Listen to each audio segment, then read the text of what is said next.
പൂച്ച വെറ്റിക്കിടക്കുന്ന ഖജനാവും വെച്ചുകൊണ്ട് എന്തു പ്രഖ്യാപിച്ചാൽ എന്ത് കാര്യം? 2021 ഞാനൊന്ന് ഓർപ്പിക്കാൻ വേണ്ടി പറഞ്ഞതാ കേരളത്തിലെ ജനങ്ങളെ.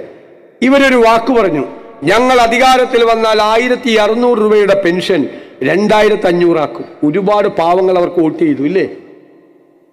അവർ 4.25 കൊല്ലക്കാലം ഒരു ചില്ലിക്കാശ് കൂട്ടിയില്ല. കൂട്ടിയോ?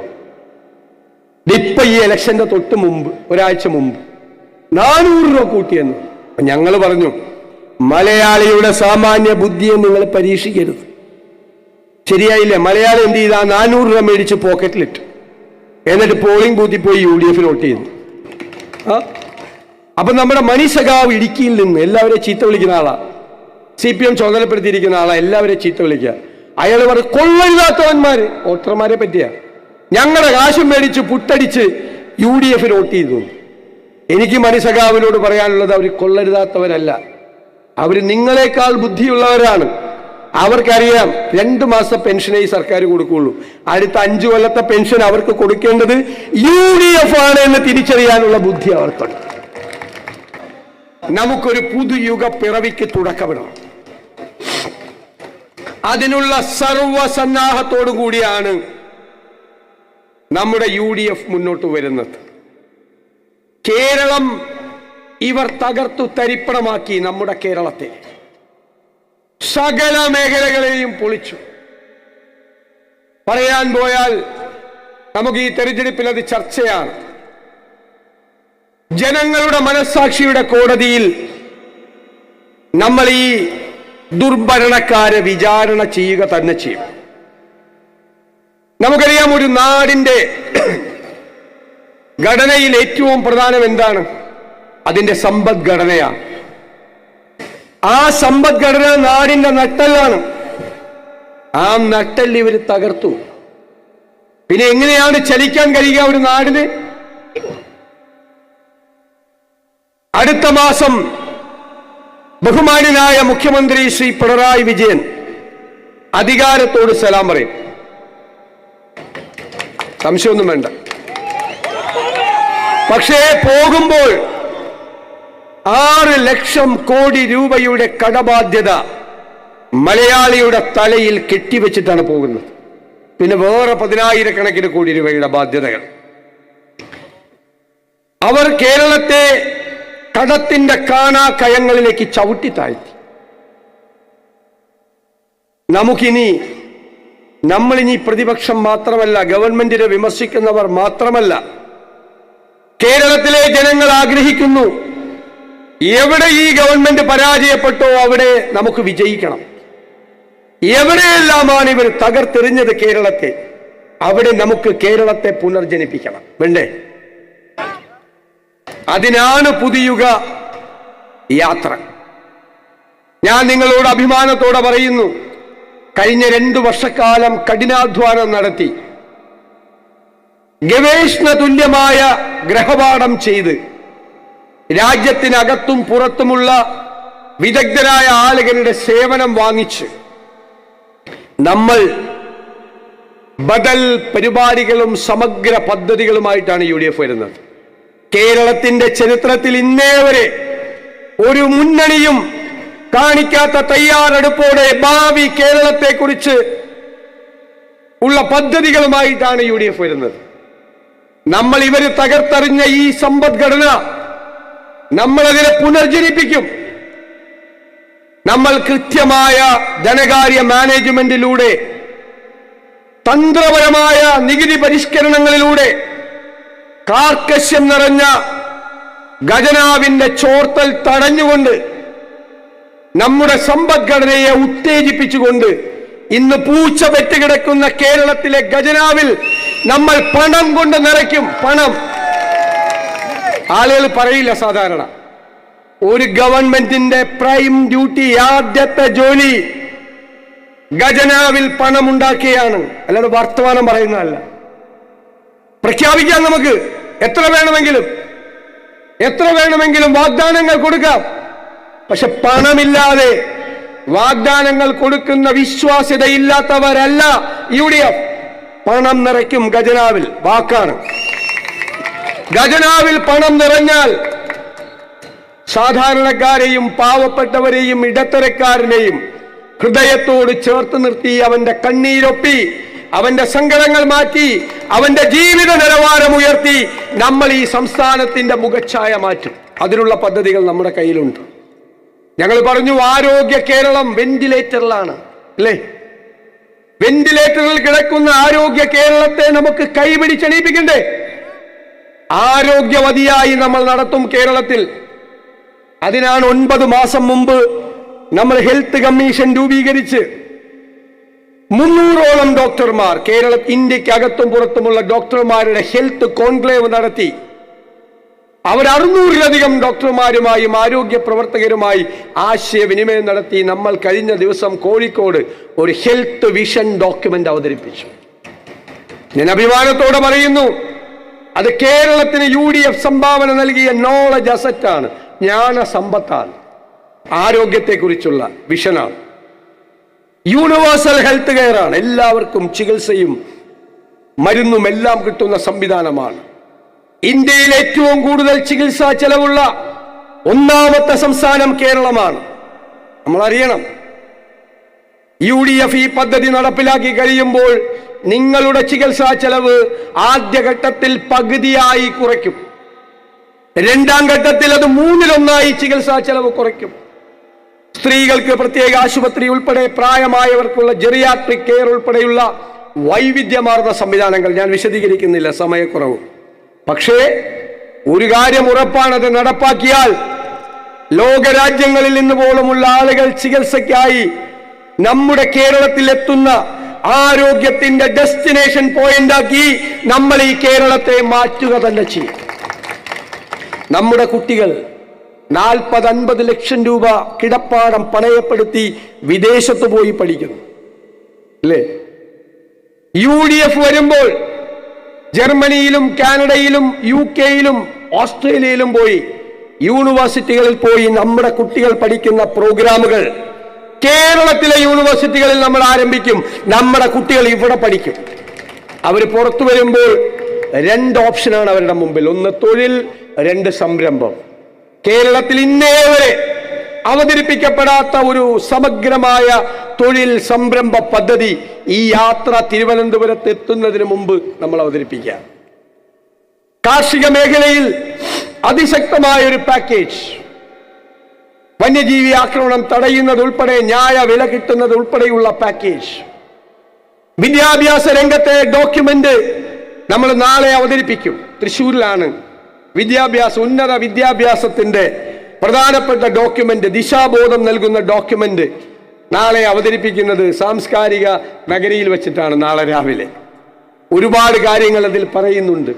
ഒരുപാട് മാറ്റങ്ങൾ വിദ്യാഭ്യാസ രംഗത്ത്, അടിസ്ഥാനപരമായ മാറ്റങ്ങൾ ഉണ്ടാക്കുന്ന കാര്യങ്ങൾ.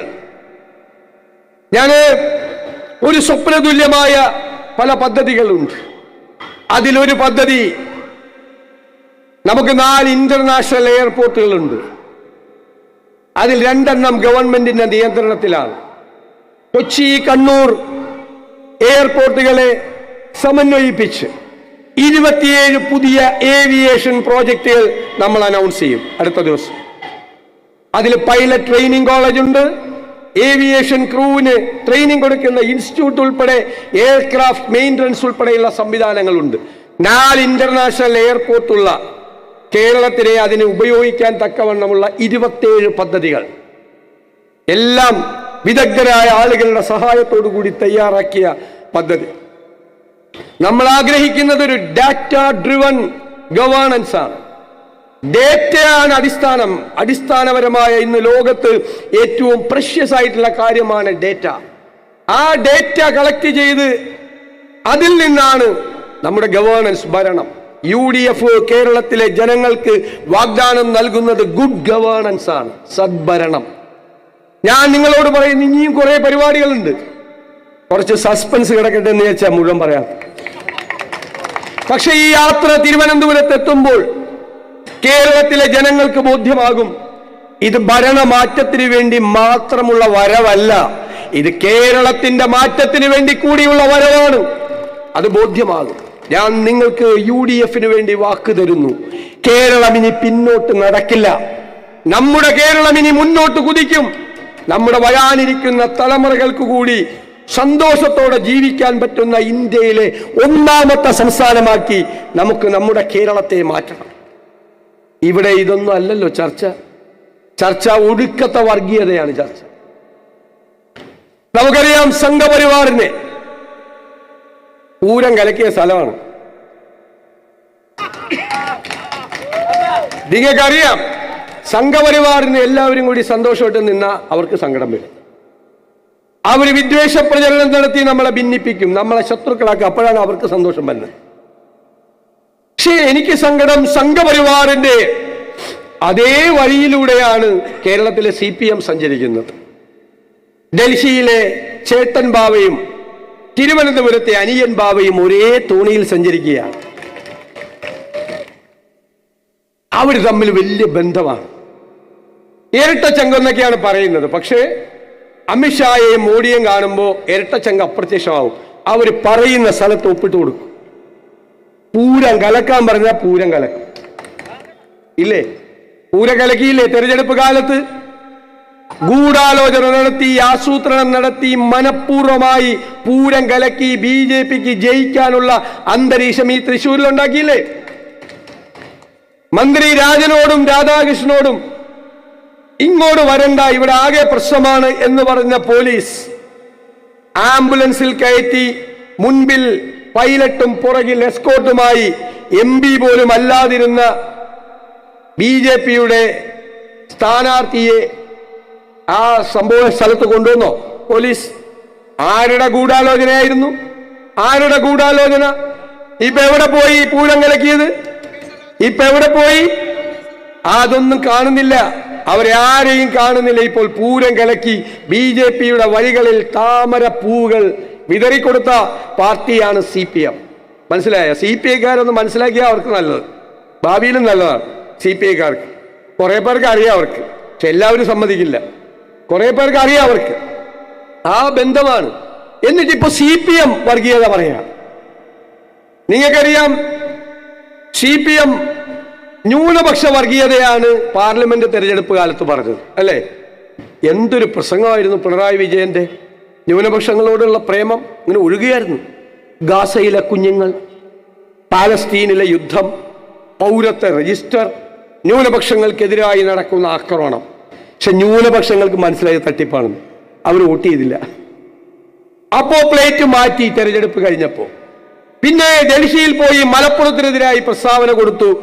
ഭൂരിപക്ഷ വർഗീയതയ്ക്ക് തിരികൊളുത്തി പിണറായി വിജയൻ. ഭയങ്കര ബുദ്ധിമാനാണ്. അതിന്റെ പുറകെ കിങ്കരന്മാർ AK ബാലൻ, വിജയ രാഘവൻ, ആരൊക്കെയാ? സജി ചെറിയാൻ, എല്ലാവരും വന്നു. പിന്നെ പിണറായി വിജയൻ ഒരു സ്വഭാവമുണ്ട്, നന്നായി വർഗീയത പറയുന്നവരെ ഇടയ്ക്ക് പോയി പൊന്നാടാനേക്കും. അവരെയും കൂടി കൂട്ടും വർഗീയത പറയാൻ, ഇല്ലേ? സജി ചെറിയാൻ പറഞ്ഞത് എന്താ? മന്ത്രി മലപ്പുറത്തെ ജയിച്ചവരുടെ ലിസ്റ്റ് ഒന്ന് നോക്ക്, പേരൊന്ന് നോക്ക്. പച്ചയ്ക്ക് വർഗീയത പറഞ്ഞതാ. തൃശ്ശൂരിൽ ജയിച്ചവരും എറണാകുളത്ത് ജയിച്ചവരും തിരുവനന്തപുരത്ത് ജയിച്ചവരും ഒക്കെ ഇല്ലേ കേരളത്തിൽ? എല്ലാവരും ഇല്ലേ? അവരുടെ അല്ല, മലപ്പുറത്ത് ജയിച്ചവരുടെ നോക്ക്. പച്ചയ്ക്ക് വർഗീയത പറഞ്ഞൊരു മന്ത്രി ഒരു മന്ത്രിസഭയിൽ ഇരിക്കുകയാണ്. കമ്മ്യൂണിസ്റ്റ് മന്ത്രിസഭയാണത്രേ. UDF ആണെങ്കിൽ 24 മണിക്കൂറിനകം ചെവിക്ക് പിടിച്ച് പുറത്താക്കിയാണ് ഇതുപോലെ വർഗീയത പറയുന്നവരെ. ഞാൻ നിങ്ങളോട് പറയുന്നു, UDF ഭൂരിപക്ഷ വർഗീയത പറഞ്ഞാലും ന്യൂനപക്ഷ വർഗീയത പറഞ്ഞാലും സമ്മതിക്കില്ല. ആര് വർഗീയത പറഞ്ഞാലും നമ്മൾ അതിനെ എതിർക്കും. കേരളത്തിൽ ആരും വർഗീയത പറയണ്ട. ഏത് കൊമ്പൻ വന്ന് വർഗീയത പറഞ്ഞാലും നമ്മൾ അതിനെ എതിർക്കും. തെരഞ്ഞെടുപ്പ് കാലത്താണ് എല്ലാവരും വെള്ളം ചേർക്കുന്നത്. നമ്മൾ തെരഞ്ഞെടുപ്പിന്റെ പാരമ്യത്തിൽ നിൽക്കുമ്പോഴും ആര് വർഗീയത പറഞ്ഞാലും നമ്മൾ അതിൽ വെള്ളം ചേർക്കില്ല. ഉറച്ച നിലപാടാണ്. ഇനി കുറെ ആളുകൾ വരും, ഞങ്ങൾ വോട്ട് ബാങ്ക് ഉള്ളവരാണ്. ഞങ്ങൾ പറയും, വോട്ട് ബാങ്ക് ഉണ്ടെങ്കിൽ കയ്യിൽ വെച്ചേക്കണം, വർഗീയത പറയാൻ പറയരുത്. അതാണ് നമ്മുടെ നിലപാട്. ആ നിലപാട് ശക്തമായി നമ്മൾ സ്വീകരിക്കും. ഞാൻ കരുതുന്നത് മതേതര കേരളം ഇരു കൈകളും നീട്ടി നമ്മുടെ മതേതര നിലപാടിനെ ഹൃദയത്തിലേക്ക് സ്വീകരിക്കുമെന്നാണ്. ഈ തെരഞ്ഞെടുപ്പ് കഴിയുമ്പോൾ നിങ്ങൾ നോക്കിക്കോ, ഈ മതേതര കേരളം തലയെടുപ്പോടുകൂടി ഈ രാജ്യത്തിന്റെ മുഖത്ത് നോക്കി പറയും, ഇത് ഞങ്ങളുടെ കേരളമാണ്, മതേതര കേരളമാണ്, ഇതാണ് ഈ രാജ്യത്തിന് മോഡൽ എന്ന്. അങ്ങനെ ഒരു മതസൗഹാർദ്ദമുള്ള നാടാക്കി നമ്മുടെ സംസ്ഥാനത്തെ മാറ്റണം. നമുക്കിനിയും ഒരുപാട് കാര്യങ്ങൾ ചെയ്യാനുണ്ട്, ഒരുപാട് ചർച്ച ചെയ്യാനുണ്ട്, ഒരുപാട് കാര്യങ്ങൾ. ഇവർ ഇടതുപക്ഷമൊന്നുമല്ല, ഇവർ തീവ്ര വലതുപക്ഷമാണ്, ഇവർ കളവാണ്. നിങ്ങൾ കണ്ടില്ലേ, രക്തസാക്ഷി ഫണ്ട് വരെ അടിച്ചു മാറ്റുക. ഇപ്പൊ രക്തസാക്ഷികൾ ഉണ്ടാകുന്നത് CPM ലോട്ടറി അടിക്കുന്ന പോലെ, ബമ്പർ. പിന്നെ പിരിവ് തുടങ്ങുക, അവന്റെ കുടുംബത്തിന് എന്തെങ്കിലും കൊടുത്ത് പൈസ അടിച്ചു മാറ്റുകയാണ്. പയ്യന്നൂരിൽ ധനരാജ് രക്തസാക്ഷി ഫണ്ട് കട്ടെടുത്തു എന്ന് പറഞ്ഞവനെയാണ് പുറത്താക്കിയത്, കുഞ്ഞികൃഷ്ണൻ. കട്ടെടുത്തവനെ ഒന്നും ചെയ്തില്ല. ശബരിമലയിൽ കണ്ടോ, അയ്യപ്പന്റെ സ്വർണം കവർന്നെടുത്ത 3 CPM നേതാക്കൾ ജയിലിലാണ്. സ്വർണം മാത്രമല്ല, ശ്രീകോവിലിന് മുന്നിലുള്ള അതിമനോഹരമായ സ്വർണം പൊതിഞ്ഞ ദ്വാരപാലക ശില്പം എടുത്തുകൊണ്ടുപോയി ഒരു കോടീശ്വരന് വിറ്റു. കോടീശ്വരനെയും പറ്റിച്ചു. കാരണം അയാളോട് പറഞ്ഞില്ല ഇത് കട്ട മുതലാണെന്ന് പറഞ്ഞാൽ അയാൾ മേടിക്കുമോ? കോടികൾക്ക് മേടിക്കുമോ? എന്നിട്ട് അതിൻ്റെ ഒരു വ്യാജ സാധനം മോൾഡ് ഉണ്ടാക്കി ചെമ്പില്, എന്നിട്ട് അതിലെന്തോ പൂശിക്കൊണ്ട് വെച്ചിരിക്കുകയാണ്. കോടതിയാ പറഞ്ഞത്. ഇവര് ചെയ്തതാണ് CPM പിണറായി 1ാം സർക്കാരിന്റെ കാലത്ത് അവര് നടത്തിയ പൊളിറ്റിക്കൽ അപ്പോയിന്റ്മെന്റ് ദേവസ്വം ബോർഡ് അംഗങ്ങൾ ചെയ്താണ്. കോടതി പറഞ്ഞു 2019 നടന്ന ഈ തട്ടിപ്പ് ആരും അറിഞ്ഞില്ല കുറെ നാളത്തേക്ക്. കള്ളൻ മോഷ്ടിച്ചാൽ പിന്നെ ആരും കുറെ നാളത്തേക്ക് അറിഞ്ഞില്ലെങ്കിൽ കള്ളൻ എന്ത് ചെയ്യും? പിന്നെ രണ്ടാമതും കാക്കും. അത് തന്നെ 2024 ആയപ്പോൾ വീണ്ടും കോടതി പറഞ്ഞു, ഒരു ഫേക്ക് അർജൻസി ഉണ്ടാക്കി, വ്യാജമായ ഒരു അടിയന്തര സാഹചര്യം ഉണ്ടാക്കി, ഇപ്പൊ സ്വർണം പൂശണം, കക്കാൻ പോണ്ടിയാ വീണ്ടും രണ്ടാമത് കക്കാൻ. അപ്പൊ കോടതി ഇടപെട്ടു. ഞാൻ കരുതുന്നത് സാക്ഷാൽ ധർമ്മശാസ്ത്രാവ് ഇടപെട്ടെന്ന. ഇല്ലെങ്കിൽ അയ്യപ്പനറിയാം, അയ്യപ്പന്റെ തങ്ക വിഗ്രഹം കൂടി ഇവന്മാരെ അടിച്ചു മാറ്റുമെന്ന്. ഇതിപ്പോ കണ്ട ആഗോള അയ്യപ്പ സംഗമം. ഒരു സുപ്രഭാതത്തിൽ നമ്മുടെ മുഖ്യമന്ത്രി പിണറായി വിജയൻ ഒരു അയ്യപ്പ ഭക്തി, ഞാൻ തന്നെ അന്തം വിട്ടുപോയി. ഇതെന്താ അയ്യപ്പനോട് ഇത്ര സ്നേഹം?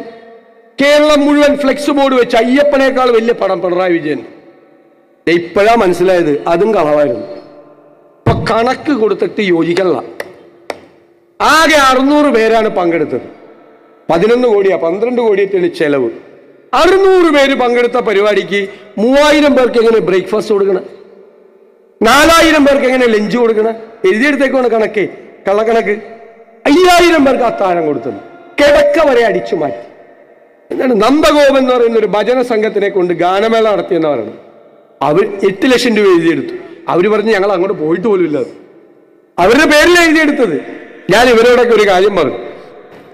കൊല്ലത്ത് CPM കോർപ്പറേഷൻ ഭരിക്കുമ്പോൾ അവരൊരു ഫെസ്റ്റിവൽ നടത്തി. അപ്പോ ഒരു കുതിരയെ കൊണ്ടുവന്നെന്നാണ് പറയുന്നത്. കുതിരയെ കൊണ്ടുവന്നെങ്കിൽ വാഹനം വേണ്ടേ? അപ്പൊ വാഹനത്തിന്റെ ചെലവ് എഴുതിയെടുക്കണ്ടേ? അപ്പൊ വാഹനത്തിന്റെ ചെലവ് എഴുതുമ്പോൾ, വൗച്ചർ എഴുതുമ്പോൾ വാഹനത്തിന്റെ നമ്പർ എഴുതണം. അപ്പൊ കുതിരയെ കൊണ്ടുവന്ന വാഹനത്തിന്റെ നമ്പർ വൗച്ചറിൽ എഴുതി. ഓഡിറ്റുകാർ പരിശോധിച്ചപ്പോ ഈ കുതിരയെ കൊണ്ടുവന്ന വാഹനം മാരുതി 800. മാരുതി 800 കുതിരയെ കൊണ്ടുവന്ന ബിരുദന്മാരാണ് ഇവന്മാർ. അപ്പൊ അവർ അതേ ടീമാണ് ഇവിടെ വർക്ക് ചെയ്തുകൊണ്ടിരിക്കുന്നത്. ആഗോള അയ്യപ്പ സംഗമത്തിന്റെ കണക്ക് എഴുതിയിരിക്കുന്നത്. അസംബ്ലി കൊടുത്ത കണക്ക് വേറെ, ഓഡിറ്റിന് കൊടുത്ത കണക്ക് വേറെ, ഹൈക്കോടതി കൊടുത്ത കണക്ക് വേറെ. കണക്ക് എവിടെ യോജിക്കുന്നില്ല. അടിച്ചു മാറ്റിയതാണ്. എടോ, അയ്യപ്പന്റെ അടിച്ചു മാറ്റാമെങ്കിൽ പിന്നെ ആരുടെ അടിച്ചു മാറ്റാൻ പറ്റാത്ത, എന്തും ചെയ്യാൻ മടിക്കാത്ത ആളുകളുടെ സംഘമായി, കൊള്ളക്കാരുടെ സർക്കാരായി. എല്ലാം തകർത്തു. KSRTC പോയി. ഉമ്മൻചാണ്ടി ഉണ്ടായിരുന്നപ്പോൾ KSEB ലാഭത്തിലാക്കി. ഒരു യൂണിറ്റിന് 22 പൈസ നമ്മൾ കുറച്ചു കൊടുത്തു. ഇപ്പൊ എത്രയാണെന്നറിയാം KSEBയുടെ നഷ്ടം? 50,000 കോടി. അത്രേ പറ്റിയുള്ളൂ, അത്രേ നഷ്ടമുള്ളൂ. സിവിൽ സപ്ലൈസ് കോർപ്പറേഷൻ കൊടുക്കാനുള്ളത് 4000 കോടി, 2500 സ്റ്റേറ്റും വേറെ കൊടുക്കാനുള്ളത്. പിന്നെ മെഡിക്കൽ സർവീസസ് കോർപ്പറേഷൻ കൊടുക്കാനുള്ളത് കോടിയാണ്. കാരുണ്യ പദ്ധതിക്ക് കൊടുക്കാനുള്ളത് 1200 കോടി. പെൻഷൻകാർക്ക്, ജീവനക്കാർക്ക്, അധ്യാപകർക്ക് എല്ലാവർക്കും കൂടി കൊടുക്കാനുള്ളത് 1 ലക്ഷം കോടി. പേ കമ്മീഷന്റെ റിപ്പോർട്ട് വന്ന് നടപ്പാക്കേണ്ട സമയമായപ്പോഴാണ്, പോണ പോക്കിലാണ് പേ കമ്മീഷൻ വെക്കുന്നത്. കാര്യം അറിയാലോ, പേ കമ്മീഷന്റെ റിപ്പോർട്ട് വരുമ്പോൾ അതിന്റെ പൈസ കൊടുക്കേണ്ടത് അടുത്ത സർക്കാർ, അവർക്ക് കൊടുക്കേണ്ടി വരില്ല എന്നറിയാം. കേരളത്തെ ഇങ്ങനെ ചവിട്ടി താഴ്ത്തിയിട്ടാ പോകണം. എന്നിട്ട് ഒടുക്കത്തെ പ്രഖ്യാപനമാണ്, പൂച്ച വെട്ടിക്കിടക്കുന്ന ഖജനാവും വെച്ചുകൊണ്ട് എന്തു പ്രഖ്യാപിച്ചാൽ എന്ത് കാര്യം? 2021 ഞാനൊന്ന് ഓർപ്പിക്കാൻ വേണ്ടി പറഞ്ഞതാ കേരളത്തിലെ ജനങ്ങളെ. ഇവരൊരു വാക്ക് പറഞ്ഞു, ഞങ്ങൾ അധികാരത്തിൽ വന്നാൽ 1600 രൂപയുടെ പെൻഷൻ 2500 ആക്കും. ഒരുപാട് പാവങ്ങൾ അവർക്ക് വോട്ട് ചെയ്തു ഇല്ലേ? അവര് 4.25 കൊല്ലക്കാലം ഒരു ചില്ലിക്കാശ് കൂട്ടിയില്ല. കൂട്ടിയോ? ഇപ്പൊ ഈ ഇലക്ഷന്റെ തൊട്ട് മുമ്പ്, ഒരാഴ്ച മുമ്പ് 400 രൂപ കൂട്ടിയെന്ന്. ഞങ്ങൾ പറഞ്ഞു, മലയാളിയുടെ സാമാന്യ ബുദ്ധിയെ നിങ്ങൾ പരീക്ഷിക്കരുത്. ശരിയായില്ലേ? മലയാളി എന്ത് ചെയ്താ 400 രൂപ മേടിച്ച് പോക്കറ്റിലിട്ടു, എന്നിട്ട് പോളിംഗ് ബൂത്തിൽ പോയി UDF വോട്ട് ചെയ്തു. അപ്പൊ നമ്മുടെ മണി സഖാവ് ഇടുക്കിയിൽ നിന്ന് എല്ലാവരെയും ചീത്ത വിളിക്കുന്ന ആളാ, CPM ചുമതലപ്പെടുത്തിയിരിക്കുന്ന ആളാ, എല്ലാവരെയും ചീത്ത വിളിക്കുക. അയാൾ പറയും കൊള്ളരുതാത്തവന്മാര്. വോട്ടർമാരെ പറ്റിയാ ഞങ്ങളുടെ കാശും മേടിച്ച് പുട്ടടിച്ച് UDF വോട്ട് ചെയ്തു. എനിക്ക് മണി സഖാവിനോട് പറയാനുള്ളത്, അവർ കൊള്ളരുതാത്തവരല്ല, അവർ നിങ്ങളെക്കാൾ ബുദ്ധിയുള്ളവരാണ്. അവർക്കറിയാം 2 മാസം പെൻഷനേ ഈ സർക്കാർ കൊടുക്കുകയുള്ളൂ. അടുത്ത 5 കൊല്ലത്തെ പെൻഷൻ അവർക്ക് കൊടുക്കേണ്ടത് UDF ആണ് എന്ന് തിരിച്ചറിയാനുള്ള ബുദ്ധി അവർക്കുണ്ട്. ഞാൻ അവസാനിപ്പിക്കുക. സാധാരണ തൃശ്ശൂരിൽ ഒരു 7 മണി 7:30 കഴിഞ്ഞാൽ ആരും ഉണ്ടാവില്ല. നിങ്ങൾ എല്ലാവരും കാത്തിരുന്നു. ഞാൻ പ്രത്യേകം നന്ദി പറയുന്നു. നമ്മുടെ UDF ടീം UDF 100-ലധികം സീറ്റുമായി കേരളത്തിൽ അധികാരത്തിലേക്ക് തിരിച്ചു വരുമ്പോൾ തൃശ്ശൂര് നിങ്ങൾ തൂക്കണം. തൂക്കോ? ഏറ്റോ? ഈ ജില്ലയിൽ അത്ഭുതകരമായ വിജയം ഉണ്ടാകണം. ഞാൻ ഇന്ന് 6ാമത്തെ പരിപാടിയിലാണ് സംഘടി നടക്കുന്നത്. 6ാമത്തെ പരിപാടി. ഓരോ പരിപാടിയും മത്സരിച്ച് ഗംഭീരമാവുകയാണ്. തൃശ്ശൂരും ഒല്ലൂരും ഉണ്ട് ഇവിടെ. ഞാൻ തൃശ്ശൂർ ജില്ലയെ പറ്റിയാണ് പറഞ്ഞത്. ജില്ല മൊത്തം, ജില്ലയിലെ നേതാക്കന്മാരും എല്ലാവരും ഇരിക്കുന്നുണ്ട്. നമ്മുടെ കോട്ടയാണ് തൃശ്ശൂർ ജില്ല. ഞാൻ വെറുതെ അല്ല പോരാളികൾ എന്ന് വിളിച്ചത്. പോരാളികളായ നിങ്ങൾ കഠിനാധ്വാനം ചെയ്ത്, ഞാൻ നിങ്ങളെ ഏൽപ്പിക്കുകയാണ്, കഠിനാധ്വാനം ചെയ്ത് ഉജ്ജ്വലമായ വിജയം നമ്മുടെ UDF ഉണ്ടാക്കണം. ഏറ്റോ? ഉറപ്പാണോ? ആ ഉറപ്പാണ് ഹൃദയത്തിൽ ഏറ്റുവാങ്ങി പോകുന്നത്. നിങ്ങൾ നൽകിയ ഈ ഉജ്ജ്വലമായ സ്വീകരണത്തിന് നന്ദി പറയാൻ വാക്കുകളില്ലാതെ ഞാൻ നിർത്തും.